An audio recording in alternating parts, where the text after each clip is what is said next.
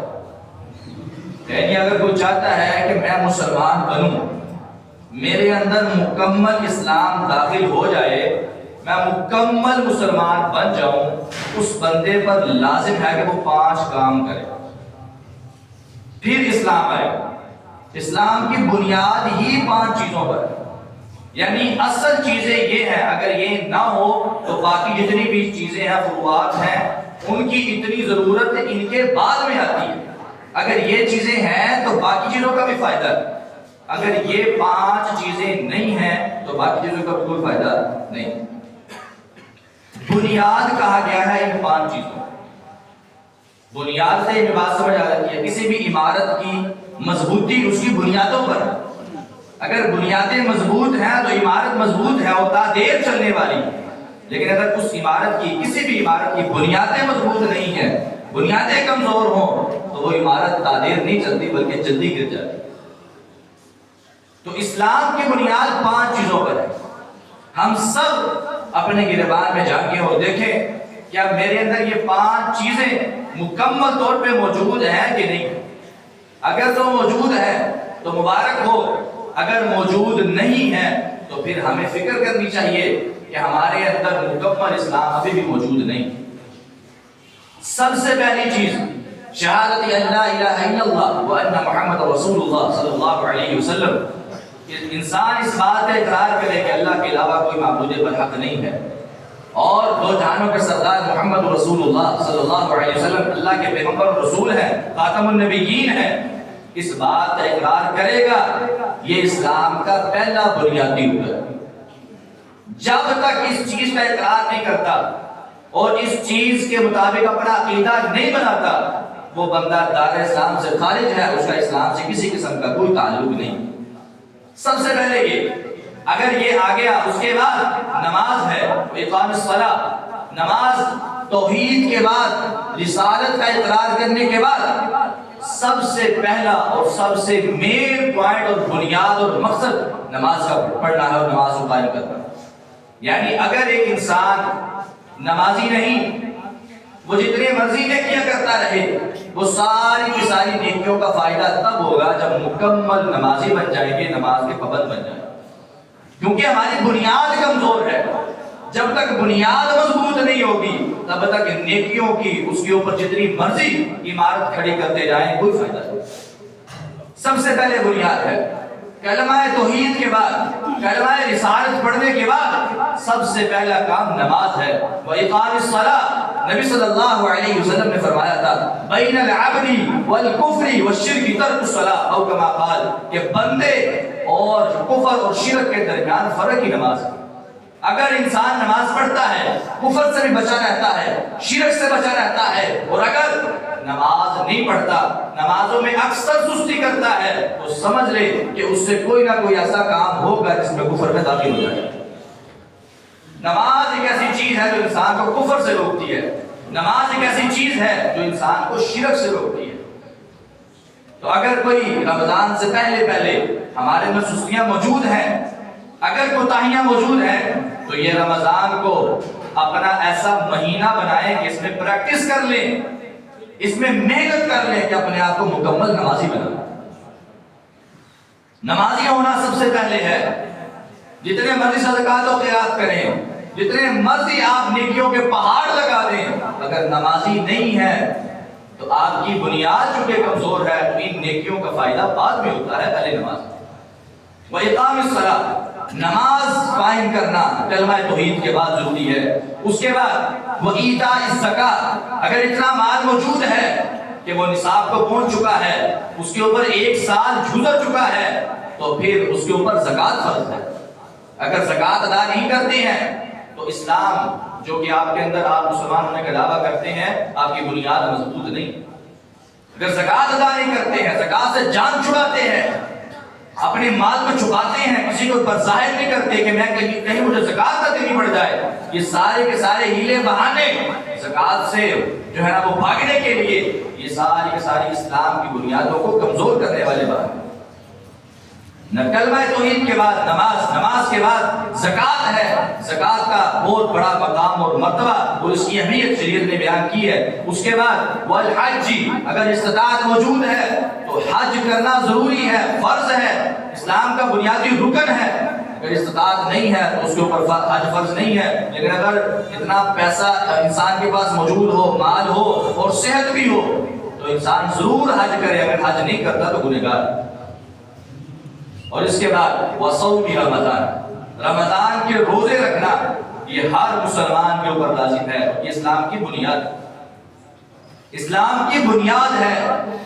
اگر رمضان کے روزے جان بوجھ کے چھوڑتا ہے، صرف یہ بہانہ مجھ سے کاروبار نہیں ہوتا، میں نے روزہ رکھ کے سارا دن کاروبار کرنا ہوتا ہے، میرا کام بڑا سخت ہے، میں نے فلاں کام بھی کرنا ہے، فلاں بھی کرنا ہے، میرے اوپر ذمہ داریاں بہت ہیں، 1000 ذمہ داریاں ہو، 1000 کام کرنے ہو، کاروبار جتنا مرضی مشکل ہو، رمضان کے روزے کی کسی قسم کی کوئی چھٹی نہیں۔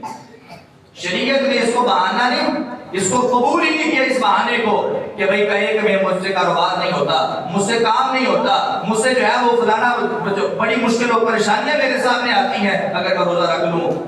اس انسان کے اوپر لازم ہے کہ اپنی پریشانیوں کو کم کرے، اپنے کاموں کو کم کرے، اپنی ذمہ داریوں کو کم کرے، کم از کم رمضان کے اندر اپنی ذمہ داریاں کم کر کے رمضان کے سارے روزے رکھے۔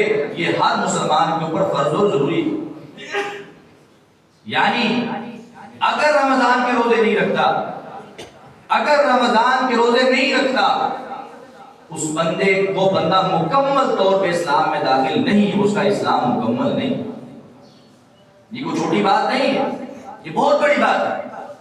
فروعات جو کہ اضافی کام ہے وہ اگر رہ جائیں ان کے اندر معافی ہو سکتی ہے، لیکن بنیادی کام اسلام کے اگر رہ جائے تو ان میں کسی قسم کی معافی نہیں، بڑی سخت وعیدیں ہیں اس کے اندر۔ تو رمضان کے روزے رکھنا یہ ہر مسلمان کے اوپر لازم ہے، اور یہ اسلام کو مکمل کرنا ہے۔ اگر کوئی رمضان کے روزے نہیں رکھتا اس بندے کا اسلام مکمل نہیں۔ نفلی روزہ رکھنے کی تو بڑی فضیلت ہے، فرضی روزے کی تو پھر کیا ہی بات ہے۔ نفلی روزہ اگر کوئی انسان ایک روزہ، صرف ایک روزہ نفلی روزہ رکھ لیتا ہے، پیارے پیغمبر علیہ السلام نے کہا تھا بعد اللہ وجہہ عن النار 70 خریفہ، او کما قال کہ اللہ تعالی 70 سال کی مسافت جتنا دور اس انسان کو جہنم سے دور کر دیتے۔ جو بندہ ایک نفلی روزہ رکھتا، ایک نفلی روزہ رکھنے سے 70 سال کی مسافت جتنا وہ جہنم سے دور ہو جاتا۔ اور فرضی روزے کی اہمیت کیا ہے؟ فرضی روزے کی اہمیت کے حوالے سے میرے رب خود فرماتے، حدیث قدسی ہے، الصوم لی وانا اجزی بھی، فرشتوں نماز کا اجر لکھ دو، قرآن کی تلاوت کا اجر لکھ دو، صدقہ و خیرات کا اجر لکھ دو، ہر کسی کی نیت کے مطابق اس کا اجر لکھ دیا جائے۔ لیکن روزے کی باری آتی ہے، میرا رب اعلان کرتا ہے، فرشتوں کو کہتا ہے، فرشتوں روزے کا اجر تم نہیں لکھ سکتے، الصوم لی وانا اجزی بھی، یہ میرے بندے نے میری خاطر بھوک برداشت کی، میری خاطر پیاس برداشت کی، میری خاطر حلال چیزوں کو بھی چھوڑا، حرام چیزوں کو بھی چھوڑا، اس نے سارا کچھ میری خاطر کیا تھا، اس کا روزہ میرے لیے تھا، میں ہی اس کی جزا دوں گا، تم کبھی دے نہیں سکتے۔ الصوم لی وانا اجزی، اور بعض محدثین نے تو کہا ہے وَأَنَا أَجْزِي کی بجائے وَأَنَا أُجْزَى بِهِ، معنی یہ بنتا ہے فرشتوں اس روزے کا اجر اتنا زیادہ ہے تم لکھ نہیں سکتے ہو، کتنا بڑا ہے۔ کہا یہ جو بندہ روزہ میرے لیے رکھتا ہے نا، میں رب ہی اس روزے کی جزا ہوں۔ کیا مطلب؟ قیامت کے دن آئے گا 70,000 نور کے پردے میں پیچھے کر کے اس بندے کو اپنا دیدار کرو، تو اللہ تعالیٰ اس بندے کو اپنا دیدار کروائے۔ اور روزے دار کے لیے اسپیشل ایک دروازہ جنت کا تیار کیا گیا جس کو باب الریان کہا جاتا ہے، اسپیشل صرف روزے دار کے لیے ہے، جو روزے رکھتا ہے اللہ کی رضا کے لیے، اللہ تعالیٰ کو راضی کرنے کے لیے اور اللہ کی محبت میں روزہ رکھتا ہے، اس کے لیے اسپیشل ایک جنت کا دروازہ، جو جس دروازے پہ کھڑے ہو کے فرشتے اس کو آوازیں دیں گے کہ بھئی ادھر آ جاؤ، اور روزے دارو اس طرف آ جاؤ، اس طرف آ جاؤ، تم دنیا میں اللہ کی محبت میں روزے رکھا کرتے تھے، آج مکمل پروٹوکول کے ساتھ تمہیں جنت میں داخل کیا جائے گا۔ یہ اسپیشل دروازہ صرف روزے دار کے لیے ہے جو روزہ رکھتا تھا۔ دنیا میں لوگ روزہ نہیں رکھتے تھے، لوگوں کو دیکھتا تھا کھاتے پیتے سارے معاملات، ہر چیز اس نے برداشت کی صرف اللہ کی محبت میں، اللہ کی یاد میں۔ آج اس کے لیے اسپیشل دروازہ جنت کا تیار کیا گیا، کہا اس جنت کے دروازے سے داخل ہو جاؤ اور اللہ کی جنتوں کے مہمان بنو۔ باب الریان اس کے لیے تیار کیا۔ تو رمضان کے روزے بہت ضروری ہیں۔ رمضان میں سب سے پہلے کرنے کا کام روزے، تو جو بھائی سستی کر رہے ہیں سستی ختم کر دیں، رمضان کے روزے رکھنے کا عہد کر لیں، کم از کم رمضان کے روزے رکھنے چاہیے۔ اسلام میں تو ہمیں اور بھی بڑے روزے بتائے، شوال کے 6 روزوں کا بتایا، کہا رمضان کے روزے رکھنے کے ساتھ ساتھ جو شوال کے 6 روزے رکھتا ہے میرا رب اس کو پورے سال کے روزوں کا ثواب عطا فرمائے، چھوٹی بات ہے۔ اور پھر کہا کہ اگر تم ہر مہینے مکمل مہینے کے روزے تو رکھنا تمہارے لیے بڑا مشکل ہے، لیکن اگر ہر مہینے صرف 3 دن روزہ رکھ لیتے ہو نا تو اللہ تمہیں مکمل مہینے کا روزوں کا ثواب عطا فرمائے۔ صرف 3 دن رکھ لو، جس کو یوم 20 کے روزے کہا جاتا ہے۔ یہ فضیلتیں بیان کی، لیکن کسی کے اوپر لازم قرار نہیں دیا، تو اس لیے شریعت نے جب لازم قرار نہیں دیا تو ہم بھی لازم قرار نہیں دیتے، لیکن جس چیز کو شریعت نے لازم قرار دیا، فرض قرار دیا اور اسلام کا بنیادی رکن قرار دیا، وہ ہے رمضان کے روزے۔ اگر اس میں کوتاہی ہوتی ہے، اس میں اگر سستی ہوتی ہے تو پھر ہم سے پوچھ گچھ کی جائے گی، ہمیں پوچھا جائے گا، ہمارا محاسبہ کیا جائے گا۔ اس کے رکھنے کے بغیر ہمیں کوئی بھی نجات ممکن نہیں۔ اللہ ہمیں رمضان کے روزے رکھنے کی توفیق عطا فرمائے۔ رمضان کے آنے کے بعد دوسرا کام سب سے بڑا، پیارے بھائیوں، رشتہ داری کو جوڑنا، تعلقات کو فہم اپنی تعلقات کو، رشتہ داری کو، محبتوں کو بحال کرنا۔ آج ہمارے یہاں سب سے بڑی سستی جو ہے وہ رشتہ داری کو توڑنے کے حوالے سے، رشتہ داری کو جو ہے وہ توڑنے کے حوالے سے ہم بہت زیادہ آگے ہیں، اور جوڑنے کے حوالے سے بڑی سستی ہے۔ اس میں ہمیں غور کرنا چاہیے، اس میں ہمیں فکر کرنی چاہیے۔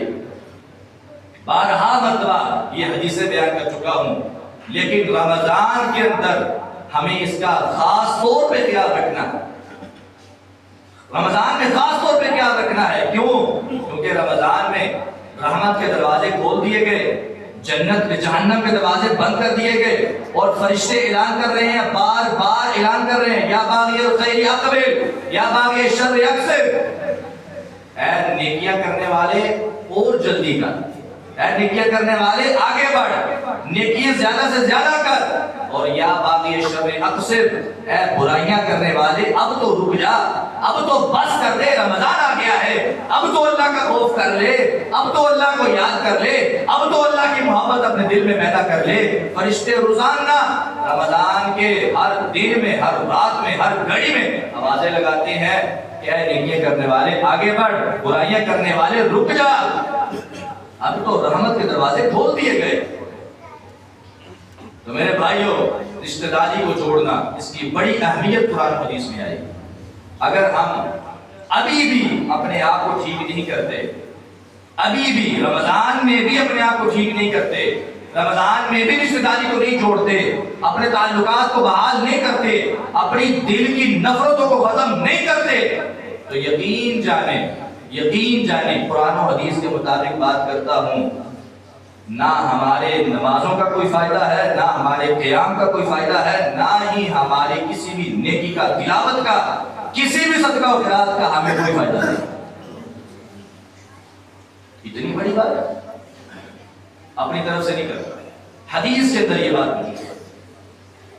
پہلے بھی بارہا مرتبہ یہ بات سنائی گی، لیکن بار بار کیونکہ نصیحت کرنے کا حکم ہے، بار بار کہنے کا حکم ہے، وذکر فذکر ان نفعت الذکرى وذکر انما انت مذکر، بار بار نصیحت کرنے کا حکم ہے۔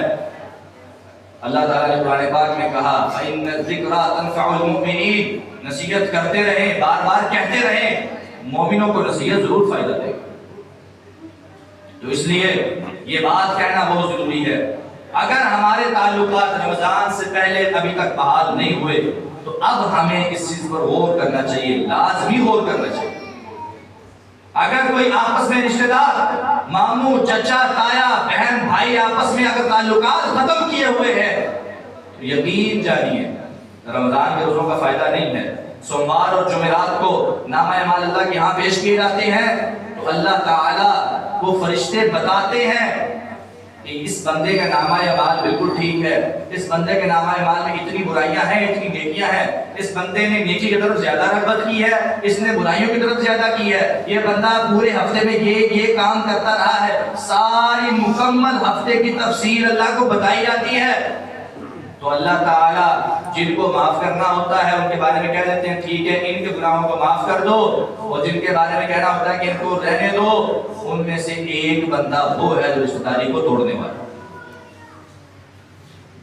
رشتہ داری کو توڑنے والا۔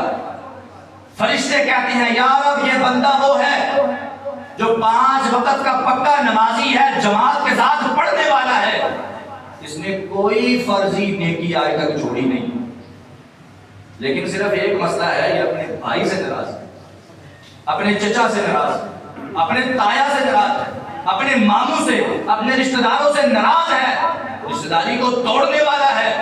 تو میرے رب صرف ایک اعلان کرتے ہیں، یہ نہیں کہتے کہ چلو ٹھیک ہے کوئی بات نہیں، معافی مانگ لے گا، اس کے جب معافی مانگے گا تو گناہ معاف کر دیے جائیں گے، اس کو ٹھیک ہے لے جاؤ۔ کہا انظروا حتی یصطلح، اس کے نامہ اعمال کو میرے پاس لانے کی ضرورت نہیں جب تک یہ آپس میں سلو نہیں کرتے۔ میرا رب اس بندے کے نامہ اعمال کو قبول ہی نہیں کرتا جس بندے کے نامہ اعمال میں قطع تعلقی موجود ہے، رشتہ داری کو توڑنا موجود ہے۔ آپ اس بات کا اندازہ نہیں لگا سکتے کہ قرآن و حدیث نے رشتہ داری کو جوڑنے کے حوالے سے اور رشتہ داروں کے ساتھ صلہ رحمی کے حوالے سے کتنی زیادہ ترغیب دلائی۔ ہر چیز چیز میں پہلے رشتہ داروں کو رکھا ہے، ہر چیز میں پہلے رشتہ داروں کو رکھا ہے۔ آپ نے اگر باہر مال دینا ہے نا کسی کو، تو آپ تب تک نہیں دے سکتے مال جب تک آپ کے رشتہ داروں میں ضرورت مند موجود ہے۔ شریعت نے اس بات کا حکم دیا، جب بھی مال خرچ کرنے کی باری آئی کہا سب سے پہلے قرابت والوں میں دیکھو، سب سے پہلے رشتہ داروں میں دیکھو۔ اگر تمہارے رشتہ دار ضرورت مند ہیں، تم پھر اس کے باوجود ان کو دینے کی بجائے باہر دیتے ہو، تمہارے صدقہ خیرات کا کوئی فائدہ نہیں۔ پہلے رشتہ دار، پہلے عزیز و اقارب، ان کو دیکھنا ہے، ان کی ضروریات کو پورا کرنا ہے، ان کے تمام معاملات کو دیکھتے ہوئے ان کے ساتھ صلہ رحمی کرنی ہے۔ اگر ہم آج کسی کو کہیں بھی نا کہ بھائی چھوڑو یار، جھگڑا ختم کر دو، معاف کر دو، تو آگے سے کہتا قاضی صاحب چھوڑو، تیری دوسری سڑکا بہت ہم گلا دسیے، اور بھائی جتنی مرضی باتیں بتا لو، آخر میں رزلٹ یہی نکلے گا کہ بھائی تم سچے ہو۔ ایسے ہی ہے، ہم نے مان لیا تم 100% صحیح ہو، کوئی شک نہیں، ٹھیک ہے، تم اپنے جھگڑے کے معاملے میں، لڑائی کے معاملے میں 100% درست ہوگے اور دوسرا 100% غلط ہوگا، لیکن پھر بھی اگر معاف کر کے سلو کرتے ہو نا، تو اللہ کی قسم، میرے پیارے پیغمبر کی حدیث ہے، انا زعیم ببیت فی ربض الجنہ لمن ترک المراء وان کان محقا۔ پیارے پیغمبر نے کہا تھا، جو بندہ حق پر ہونے کے باوجود، سچا ہونے کے باوجود لڑائی چھوڑ دیتا ہے، جھگڑا چھوڑ دیتا ہے، اپنے مسلمان بھائی سے راضی ہو جاتا ہے، تعلقات بحال کر لیتا ہے، ساری ناراضگیاں ختم کر کے تعلقات کو جوڑتا ہے، رشتہ داری کو جوڑتا ہے، میں محمد اس کو ضمانت دیتا ہوں کہ جنت کے وسط میں اس کو اللہ محل عطا فرما دے۔ نبی صلی اللہ علیہ وسلم ضمانت دے دیں، گارنٹی اللہ کے نبی کی ہے۔ آج میں جتنی مرضی نیکیاں کر لوں، میری نیکیوں کے قبول ہونے کی گارنٹی نہیں ہے، امید ہے، گارنٹی نہیں ہے۔